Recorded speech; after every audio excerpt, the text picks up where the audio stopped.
محترم احبہ، نماز کسی حال میں معاف نہیں۔ بیماری کی حالت میں بھی نماز فرض ہے۔ کھڑے ہو کر نہیں پڑھ سکتے تو بیٹھ کر پڑھیں، بیٹھ کر نہیں پڑھ سکتے تو لیٹ کر پڑھیں، پانی نہیں ہے تو تیمم کر لیں۔ نماز تو میدان جنگ میں بھی معاف نہیں ہے۔ محترم احبہ، نماز چھوڑنا تو بہت بڑی بات ہے، تارک الصلاح ہونا تو کجا۔ ہمارے اسلاف تو اس تصور سے بھی ڈرتے تھے کہ کہیں نماز میں سستی کرنے والوں میں ان کا نام نہ لکھا جائے، یا نماز ضائع کرنے والوں میں ان کا شمار نہ ہو جائے۔ حضرت عبداللہ ابن عباس رضی اللہ تعالیٰ عنہما کی آنکھ میں پانی اتر آیا۔ لوگوں نے عرض کیا کہ اس کا علاج تو ہو سکتا ہے، لیکن چند نمازیں قضا ہو جائیں۔ آپ نے فرمایا یہ نہیں ہو سکتا۔ میں نے نبی کریم صلی اللہ علیہ وآلہ وسلم سے سنا ہے کہ جو شخص نماز نہ پڑھے وہ اللہ جل وعلا کے یہاں ایسی حالت میں حاضر ہوگا کہ اللہ جل وعلا اس سے ناراض ہوگا۔ اللہ اکبر! کہا کہیں میرا اللہ ناراض نہ ہو جائے۔ حدیث شریف میں آتا ہے نا کہ من لقی اللہ وہو مودع للصلاۃ، جو اللہ جل وعلا سے یوں ملاقات کرے کہ وہ نماز کو ضائع کرنے والا ہو تو اللہ جل وعلا اس کی کسی نیکی کی پرواہ نہیں کرتا۔ وہ خود کو نیکوکار سمجھے گا کہ میری اور تو بہت نیکیاں ہیں، ٹھیک ہے میری نماز قضا ہو گئی تھی لیکن میں نیک تو ہوں، میں صدقات دیتا ہوں، میں نے مسجدیں بنائی ہیں، میں خدمت خلق بجا لاتا ہوں، میرے اخلاق اچھے ہیں، یعنی اس کی اور بے شمار نیکیاں ہوں گی۔ وہ روزے دار بھی ہوگا، اس نے حج بھی کیا ہوا ہوگا، وہ خدمت خلق بھی بجا لاتا ہوگا، صدقات بھی دیتا ہوگا۔ وہ کہے گا کہ میری اور بے شمار نیکیاں ہیں، میں ایک اچھا انسان ہوں، کبھی کسی پر ظلم نہیں کیا، میں نے کبھی کسی کو مارا نہیں ہے، میں نے کسی کو کوئی تکلیف نہیں پہنچائی۔ کہا کہ اگر وہ تارک الصلاح ہے، اگر اس کی نمازیں ضائع ہو جاتی ہیں، اگر وہ نمازیں قضا کرتا ہے تو اللہ جل وعلا کو قیامت کے روز اس کی کسی اور نیکی کی پرواہ نہیں ہوگی۔ یہ حضور اکرم صلی اللہ علیہ وسلم کی حدیث ہے۔ اور ایک حدیث شریف میں آتا ہے من ترک الصلاۃ لقی اللہ وہو علیہ غضبان۔ اللہ اکبر!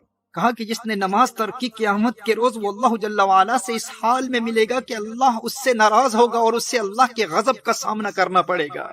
محترم احبہ، نبی کریم صلی اللہ علیہ وآلہ وسلم نے ارشاد فرمایا کہ قیامت کے روز بندے سے سب سے پہلے اس کی نماز کے متعلق سوال ہوگا۔ اس سے پوچھا جائے گا نماز پڑھتا تھا کہ نہیں۔ اور ایک روایت میں ہے کہ وہ قیامت کے دن اس طرح آئے گا کہ اس کے چہرے پر 3 سطروں میں لکھا ہوگا۔ پہلی سطر میں لکھا ہوگا اے اللہ کے حق کو ضائع کرنے والے، اور دوسری سطر میں لکھا ہوگا اے اللہ کے غضب کے ساتھ مخصوص، اور تیسری سطر میں لکھا ہوگا کہ جس طرح تو نے دنیا میں اللہ کے حق کو ضائع کیا اسی طرح آج تو اللہ کی رحمت سے مایوس ہوگا، آج تو اللہ کی رحمت سے مایوس ہوگا۔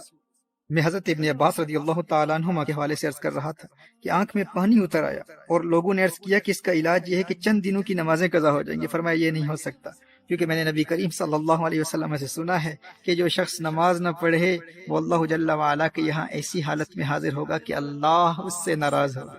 محترم احبہ، اگرچہ ان کے اس عذر کی وجہ سے نماز چھوڑنا ان کے لیے جائز تھا، وہ اس عذر کی وجہ سے ہرگز تارک الصلاۃ نہ ہوتے، لیکن انہیں اس بات کا خوف تھا کہ کہیں نماز ضائع کرنے والوں میں میرا شمار نہ ہو جائے۔ اور ایک روایت میں تو آیا ہے کہ انہیں کہا گیا کہ آپ کی نمازیں قضا نہیں ہوں گی، بس 5 دن زمین کے بجائے بلند لکڑی پر سجدہ کرنا ہوگا، یعنی زمین پر سجدہ نہیں کر پائیں گے، سجدہ کریں گے لیکن بلند لکڑی پر سجدہ کرنا ہوگا۔ تو حضرت عبداللہ ابن عباس رضی اللہ تعالیٰ عنہما نے ارشاد فرمایا 1 رکعت بھی اس طرح ادا نہیں کروں گا۔ میرے دوست، جسے سجدے کی لذت مل جائے وہ کہتا ہے کہ بھائی بینائی جاتی ہے تو جاتی رہے، لیکن ایک سجدے کی لذت سے جو روشنی اور بینائی دل کی آنکھ کو ملتی ہے اس کا مقابلہ و موازنہ ماتھے کی آنکھ کی روشنی سے کہاں کیا جا سکتا ہے۔ وہ ایک سجدہ جسے تو گراں سمجھتا ہے 1000 سجدوں سے دیتا ہے آدمی کو نجات۔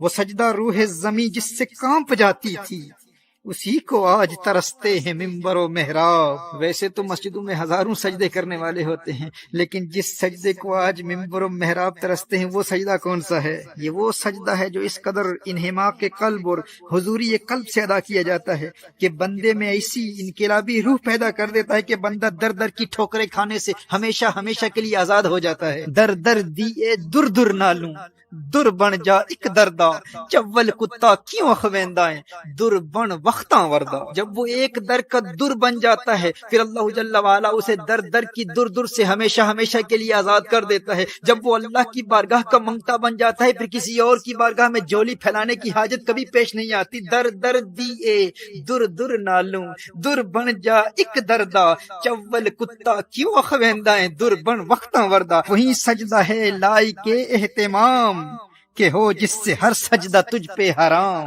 وہی سجدہ ہے لائق اہتمام کہ ہو جس سے ہر سجدہ تجھ پہ حرام۔